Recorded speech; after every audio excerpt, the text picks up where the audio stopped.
Nesta segunda parte vamos dar a conhecer uma das modalidades desconhecidas para muitos telespectadores, neste caso o drift. Para isso fomos até Bombarral, onde acompanhámos a terceira ronda do Campeonato Nacional de Drift. Foi sob muito calor e com a temperatura do asfalto muito elevada que a vila do Bombarral recebeu nos dias 6 e 7 de julho a terceira ronda do Campeonato Português de Drift. Com o campeonato ao rubro, o fim de semana revelou muitas surpresas no pódio que fizeram mexer com a tabela classificativa. Mas ainda antes de chegarmos ao momento das finais e das emocionantes batalhas de drift, de onde saíram os vencedores da jornada, aproveitamos o momento de treinos destes profissionais dos peões ou derrapagens para conhecer melhor este emergente campeonato que dá os primeiros passos em Portugal, mas que já começa a estar ao nível dos mais profissionais do mundo. Isto é uma prova singular, mas é uma prova também que tem os seus atrativos e tem também o seu profissionalismo e que requer responsabilidade. Não é fazer uns peõezinhos à toa, requer sim medidas e muita estatística e muita qualidade profissional de quem conduz. Como é que se avalia isto? É de uma forma, os parâmetros de avaliação são relativamente simples. Quem conduz estes carros em pista tem um objetivo durante toda a pista, portanto, o objetivo máximo do drift é andar com o carro em ângulo, portanto em derrapagem controlada, com a máxima velocidade possível, ok? Depois temos uma outra coisa que é a trajetória. A trajetória é definida pelos clipping points, que são uns cones que os senhores encontram espalhados aqui pelo circuito, em que os pilotos têm que passar com a traseira muito próxima deles e ao terem que passar com a traseira próxima desses clipping points, eles são obrigados, entre aspas, a fazer uma trajetória ideal. Os parâmetros de avaliação de uma competição de drift são 5. Logo antes da primeira curva, os pilotos têm uma característica ou um momento de avaliação que é o drift attack, ou seja, em que nesse momento é medida a velocidade instantânea e o ângulo de ataque à primeira curva. Depois são também medidos em toda a pista pelo seu ângulo médio e pela sua velocidade média, e também depois pela tal trajetória que é quão próximo passa a traseira dos clipping points ou a frente se o clipping point for um clipping point interior. No que diz respeito às batalhas, por exemplo, conforme está neste momento na pista a decorrer, estão 2 carros em batalha, a fazer um treino de batalhas. O quinto fator de avaliação é a proximidade do carro de trás ao carro da frente, ou seja, quanto mais próximo for do carro da frente, maior é a sua pontuação, maior é a sua agressividade, melhor piloto nós consideramos que aquela pessoa é, ok? Depois, para medirmos tudo isto, temos um sistema de telemetria. É um sistema que vai falar agora que não é fácil, isto é a única forma mais... É a forma mais fidedigna de aferir os resultados. Há campeonatos ainda hoje em dia, como o campeonato inglês, por exemplo, que ainda vivem do olho humano e da percepção humana para avaliar um piloto. Em quase todo o mundo nós estamos a fazer uma viragem completa para sistemas de telemetria, porque a capacidade de memória humana e o olho humano estão sujeitos a muitos erros e a muitas influências. É simples, este sistema consiste, se me permitem, num smartphone emparelhado com um GPS de alta precisão. Este GPS transmite a posição do carro ao smartphone. O smartphone, por sua vez, tem um giroscópio e um acelerómetro que faz o resto dos cálculos todos. Portanto, este smartphone é que faz o cálculo do ângulo de ataque, da velocidade de ataque, ângulo médio, velocidade média, proximidade aos clipping points e proximidade do carro da frente ao carro de trás já nos é dada pelo próprio GPS.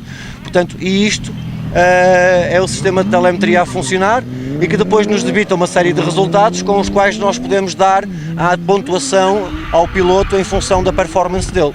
Como descrito por Ricardo Santos, a telemetria tem-se revelado nos últimos anos fundamental para a fidelidade do drift competitivo. Mas no campeonato português não há apenas a competição e, para além de se promover a amizade, o convívio e a animação entre os pilotos dentro da pista, há ainda tempo para relaxar fora dela, como é o caso do passeio noturno que habitualmente se realiza nas vésperas das provas do campeonato. No Bombarral não foi diferente e o show dado por Rafael Fulco, Irmelino Neto e Fran, entre outros, animou as centenas de pessoas presentes nas ruas e que foram surpreendidas pelo barulho dos motores.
Chegava a hora de começar a correr a sério e no domingo de manhã faziam-se os últimos testes antes dos pilotos entrarem nas qualificações.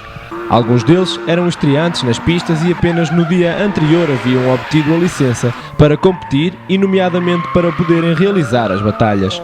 José Carvalho e Bruno Gomes foram dois dos recém-licenciados e os mais recentes integrantes da classe Evo, a classe mais amadora desta prova, em contraste com a outra existente, a classe Pro.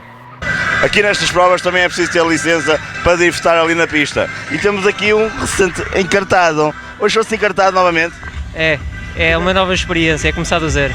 É a primeira vez que viesse aqui driftar? Por acaso não, já cá tive em outros track days da Drivers Legion, portanto já não é a primeira vez na pista.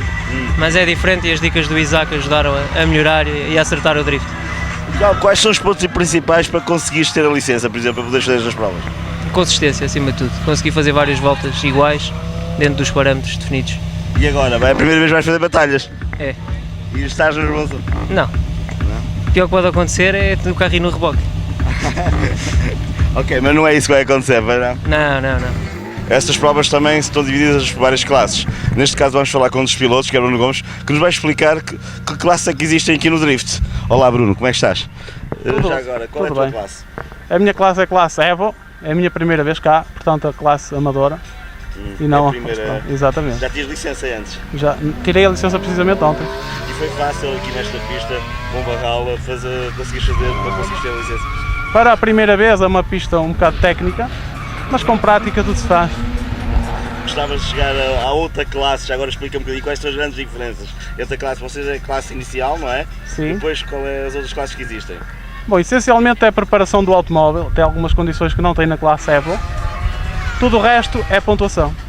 E a classe Pro é a mais alta de todas, não é? Sim, a classe Pro é a classe profissional. Gostavas de chegar lá? A ideia é essa, a ver, vamos lá conseguir. Agora fala um bocadinho do teu carro, que é muito giro, ainda por cima tem uma versão descapotável. Exatamente. Explica lá como é que surgiu a ideia Bom, de usar este carro. Isto é um E46, um M3, é um carro robusto, um motor bastante resistente. Foi preparado aqui por mim e pelo meu colega Filipe Correia. Pronto, a gente vai fazendo isto como uma brincadeira e acima de tudo divertir-nos. E surgiu esta preparação engraçada. É um carro ótimo para fazer viagens. Ótimo, muito resistente. Ok, pronto. E cá estamos, já ficamos a saber um bocadinho mais do que se passa nesse desporto do drift e as classes que nele subsistem. Vamos falar daqui um bocadinho com a classe Pro, que é a mais alta de todas. Uma das classes, a classe principal, neste caso do drift, é a classe Pro. E neste caso estamos aqui ao lado do quem está em primeiro lugar e tem nome... Vitor Mota. Oh Vitor, como é que surgiu esta oportunidade de vir aqui para este tipo de desporto? Um bocado pelo gosto que tenho e pela minha altura de criação, quando era jovem, habituado a ver os antigos carros rally, que eram os Grupo B. Já na altura, ainda miúdo, mexia muito comigo e ao fim destes anos todos apareceu esta modalidade muito idêntica em recintos mais pequenos e onde me levou a dedicar-me a esta prática, o que é muito engraçado. Quais são as grandes diferenças, também estás no europeu, entre o drift aqui em Portugal e na Europa? Principalmente as pistas são muito maiores, são pistas com caráter internacional, onde recebem vários eventos de vários patamares do ramo automóvel, e o nível dos carros, alguns carros lá fora são realmente muito superiores àquilo que nós estamos habituados cá. Mas o que é preciso ser para ser um bom piloto de drift? Muitas horas de treino, requer muita insistência nos nossos receios, eliminar todos os nossos receios, porque cada curva é uma curva, há sempre qualquer coisa de inesperado que aparece e temos de ser rápidos a resolver esses problemas. Também na classe Pro temos aqui em segundo lugar neste campeonato o brasileiro de nome? Rafael Fulco. Diz-me uma coisa, como é que surgiu a oportunidade de vir para este desporto? Bem, eu gosto muito do desporto motorizado, tive alguns amigos que praticavam drift, eles me introduziram o desporto e depois disso nunca mais larguei. E este campeonato, como é que está a correr o campeonato aqui em Portugal? Está muito bom, estou muito feliz com o campeonato, eu e o Vitor estamos numa batalha muito cerrada. Mas vamos ver como é que vai ser agora as batalhas. Estás convencido que vais sair daqui vitorioso aqui do Bom Barral? Sim. Nesta pista, como é que caracterizas? Gostei muito das instalações do Quiro. É muito boa essa pista, é muito veloz, dá para andar de terceira a fundo. Tô adorando, tô adorando. Já agora, uma pequena brincadeira. Quais são as características principais que tem que ter para ser um maluco para fazer estes peõezinhos? Não sei dizer, só sendo maluco mesmo, faltando alguns parafusos e pronto. Depois de conhecermos os novos pilotos e os profissionais, quisemos perceber melhor como obter a licença para entrar nestas provas de drift. Para isso, falamos com Isaac Pedroso, o júri que faz a avaliação e atribui as licenças. Sr. Isaac, o que é preciso esses pilotos que vêm aqui pela primeira vez, ou muitas das vezes, várias vezes para conseguir essa licença, o que é preciso ter para se conseguir poder competir neste tipo de prova? Bem, eles, acima de tudo, eles têm mesmo é que cumprir as regras mínimas do drift, conseguir fazer ângulos, ter o mínimo de velocidade e conseguir cumprir a pista como é proposto, neste caso, pela organização. Isto é, eles têm que cumprir um ângulo nos seus devidos checkpoints, sem perder o controle do carro e mantendo velocidades médias e ângulos médios. Quando eles atribuem, ou quando eles chegam a um dado sítio, ou seja, atingem a finalidade pedida, que será o mínimo para competir, será atribuída a licença. Neste caso, a licença também serve para poder ir para outro tipo de prova? Sim, a licença serve principalmente para que eles possam, perante os colegas, conseguir fazer batalhas e terem o mínimo de condução, não é? Dentro de pista e o mínimo também de comportamento, para que não estrobem aos colegas e não causem perigo entre eles, porque, como irão ver a seguir, as batalhas são mais perigosas, são 2 a 2 e contam situações também como a proximidade, que é chegar um ao outro e isso envolve perigos, então eles têm que ter o mínimo de condução para se poderem defender uns dos outros. Sente que, pela experiência que tem, cada vez mais as pessoas estão a querer obter essas licenças e vir mais para esse tipo de desporto? É assim, o drift, nós no drift temos 2 níveis de drift. Como sabe, o drift nasceu há uns anos no Japão e lá, como cá, não é? Existem 2 vertentes que serão os drift days, que são passeios, meramente fazem pistas sem objetivos mínimos, fazem curvas, derrapagens e não sei o quê. Aqui não, aqui chegamos a um outro nível, aqui temos exigências, eles têm que fazer o que é pedido pela organização e são medidos pela telemetria, como acho que já tiveram o prazer de conhecer a telemetria. Aqui têm que conduzir mano a mano e têm que provar que são mesmo bons para chegar a um pódio. Aqui estamos a falar de competição a mais alto nível. Muito bem, e ao mais alto nível vamos continuar já de seguida com as próximas provas, que serão as tais batalhas, que é a outra vertente do drift. Até já. Entramos então na fase final da prova, as batalhas. 3 voltas ao traçado para cada dupla, uma de reconhecimento, outra para o primeiro piloto ir na frente e depois a troca de posições. Na classe Ivo, o estreante José Carvalho passa à final após eliminar o líder do campeonato, Irmelino Neto, nas meias finais. Este último que acabaria por sair vencedor na atribuição do 3º e 4º lugar frente a Osvaldo Jorge, este que havia sido vencido na meia-final por Emanuel Moleirinho, o outro finalista da classe. Na final, o frente a frente acabaria favorável a José Carvalho, que assim, na sua prova de estreia, conseguia também a sua primeira vitória. Apesar da derrota, o finalista vencido, Emanuel Moleirinho, conseguiu ascender ao 2º lugar da geral, ultrapassando Filipe Pereira na tabela. Como é que correu a prova? Não vim para vencer, vim para me divertir, mas acima de tudo correu bem. Correu bem. Foi uma experiência diferente, já tinha feito mais provas, mas nunca tinha feito batalhas e hoje então foi a estreia nas batalhas. E correu bem. Qual foi a sensação? É diferente, um bocadinho de nervosismo, o carro tinha de ir para baixo inteiro, portanto, um bocadinho de nervosismo, mas correu tudo bem. E vais levá-lo para o carro? Vou levá-lo, vai a rolar para baixo. Já agora diz-me uma coisa, e gostaste aqui do Bom Barral, gostaste da pista, quais são as características que achaste que foram ótimas para tu teres conseguido a vitória? Eu gostei da pista, é diferente do que nós estamos habituados nos track days, que fazemos a pista toda, portanto as velocidades acabam por ser mais lentas. Aqui, como tínhamos uma curva com o drift ataque muito rápido, acaba por ser diferente, portanto a velocidade acaba por ser mais alta, portanto é uma experiência diferente. E agora, para vencer os próximos? E levar o carro direito? Levar o carro direito primeiro, depois vencer, logo se vê. Mas em princípio será para participarem mais, porque a experiência foi boa. Na classe Pro, entramos diretamente nas meias finais devido ao número reduzido de participantes. As qualificações colocaram frente a frente Vítor Mota contra Fran Bolanos e Pedro Santos contra Rafael Fulco. Do primeiro confronto saiu vencedor sem surpresas Vítor Mota, líder desta classe. Já na outra final, Pedro Santos viria a eliminar o experiente Rafael Fulco, que foi penalizado por sair com 2 rodas fora da pista e que viria a ocupar o 3º lugar no pódio naquela tarde. Mas as surpresas não ficariam por aqui. Realizando uma batalha perfeita e beneficiando dos problemas na embreagem do adversário, Pedro Santos sagra-se também pela primeira vez vencedor de uma prova do Campeonato Português de Drift na classe Pro. Ainda assim, Vítor Mota manteve a liderança do campeonato. Pedro, estavas a contar vencer? Não. Derivado a não ter um carro à altura dos outros e ter aqui pilotos bastante mais experientes, não estava a pensar vencer a classe Pro. Pronto, aconteceu os acontecimentos que aconteceram, desde o fogo ter errado na segunda batalha, ter calcado com as 2 rodas na terra, o que penalizou e me permitiu a vitória nessa batalha, nas meias finais, e depois o Vítor ter tido problemas com a embreagem, que também não lhe possibilitou fazer a segunda manga da batalha, e por isso mesmo, sim, vencedor. Estou contente por isso, mas pronto, não sou aquela coisa, não é? Os vistos na última prova já fez uma boa performance nos treinos e depois a batalha não correu tão bem.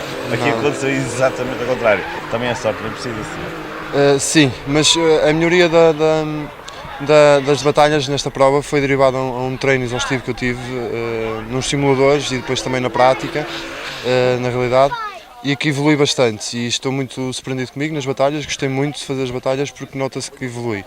Chegava então a hora de fazer um balanço de mais uma prova do Campeonato Português de Drift, que contou com alguns atrasos e percalços naturais, mas que em nada estragaram o seu figurino. Luísa Lopes, a presidente, disse de sua justiça. A prova correu bem, tirando efetivamente, nós tivemos muitos pedidos para haver bom tempo, os pedidos foram tantos que nós tivemos excesso de bom tempo. O excesso de bom tempo numa modalidade como o drift implica 2 coisas, que nem os carros nem a telemetria lidam bem com este calor. E daí algum atraso na prova. Tirando isso, tivemos os pilotos ao rubro, finais exuberantes e completamente imprevisíveis, não sabíamos o que é que ia acontecer e o campeonato está realmente ao rubro a partir de agora, porque a classe Pro então não sabemos o que é que vai acontecer. O campeonato regressa a 7 e 8 de setembro numa prova a realizar na cidade do Porto. Mas ainda antes, poderá matar as saudades do desporto na Covilhã na 2ª edição da Taça de Portugal de Drift, que juntará os pilotos de todas as classes numa competição só. Não perca e por agora fique com as classificações da última prova e da geral do campeonato.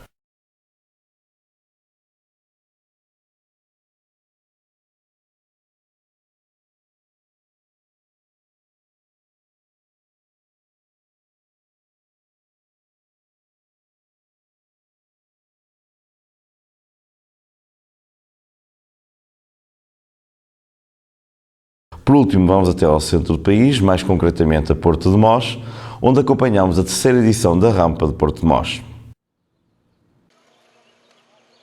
Com mais de 125 equipas inscritas, Porto de Mós recebeu no passado dia 30 de junho a 3ª edição da Rampa de Porto de Mós. Sob um clima de imenso calor, milhares de pessoas deslocaram-se àquela bela vila do centro do país para uma tarde desportiva recheada de máquinas de 4 rodas que iam dos clássicos desportivos até aos protótipos mais atuais. Eu sou um bocadinho suspeito para dizer isto, na medida em que sou, no fundo, praticamente um filho da terra, não é? Sou da Batalha, uma povoação aqui ao lado, a localidade aqui ao lado.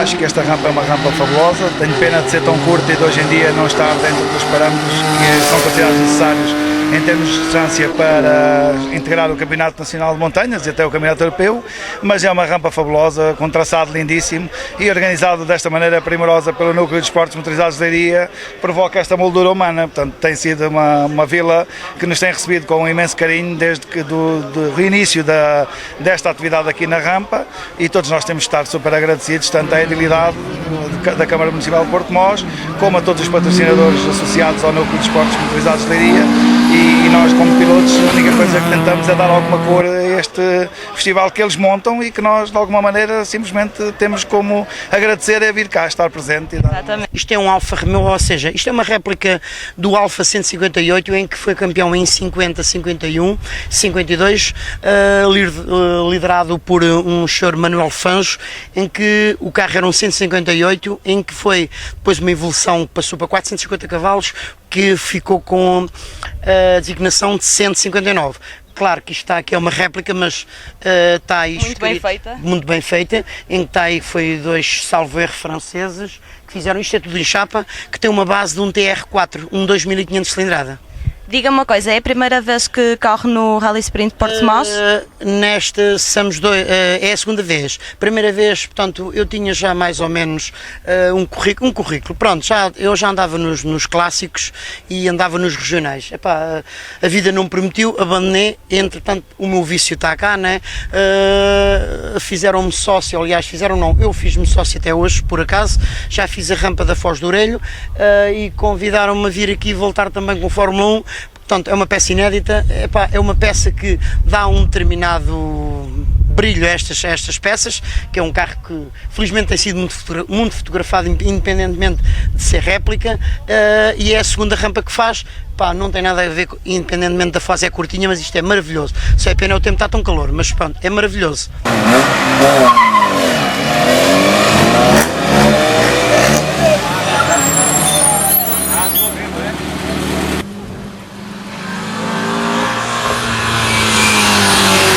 Olá, boa tarde. Estamos aqui com o Sr. Pedro Alves, que pertence à organização do Rally Sprint Portimão. Boa tarde, Sr. Pedro. Boa tarde. Como é que está a correr até agora a prova? Bom, a prova está a correr em modos normais, com o ritmo dela, dentro dos horários. Houve um pequeno acidente que foi resolvido com alguma naturalidade, digamos, dentro do possível. Houve um ferido que pensamos que é muito ligeiro, portanto foi assistido. De resto, conseguimos manter a prova a um bom ritmo e com um bom espetáculo. Como é que conseguiram uma lista de inscritos tão vasta com o nosso país a atravessar a crise que atravessa? Olha, isto é um trabalho dos últimos 4 anos. O núcleo tem 31 anos, mas na verdade nós tivemos uma primeira fase nos anos 90 que nos dedicámos também aos ralis, criámos alguns ralis como o Verde Pino, depois parámos e agora de 2009 para cá voltámos outra vez aos automóveis com uma fórmula inovadora que é um misto de velocidade e regularidade e onde todo o tipo de carros é admitido, desde os mais clássicos aos mais desportivos e mais modernos. Isso é que é o êxito. Depois tudo num grande clima, conseguimos trazer aqui um clima de confraternização que é importante e que as pessoas acabam por gostar e depois temos escolhido também locais bonitos e agradáveis, rampas com muita condição. E, portanto, e por outro lado, conseguimos montar provas com um valor de inscrição muito baixo, face a outras organizações, e tudo isso que é ótimo, não é? faz a diferença. De salientar que este Rally Sprint contou com alguns nomes de destaque do desporto automóvel, como António Borges de Vila Nova. A título de curiosidade, referir que 36 anos depois de correr a mesma rampa na Fórmula 5, José Nobre obteve nesta tarde o mesmo 16º lugar da altura, agora ao volante do raríssimo Opel Masters GTR. E assim terminamos mais um Mais Motor. Até à próxima.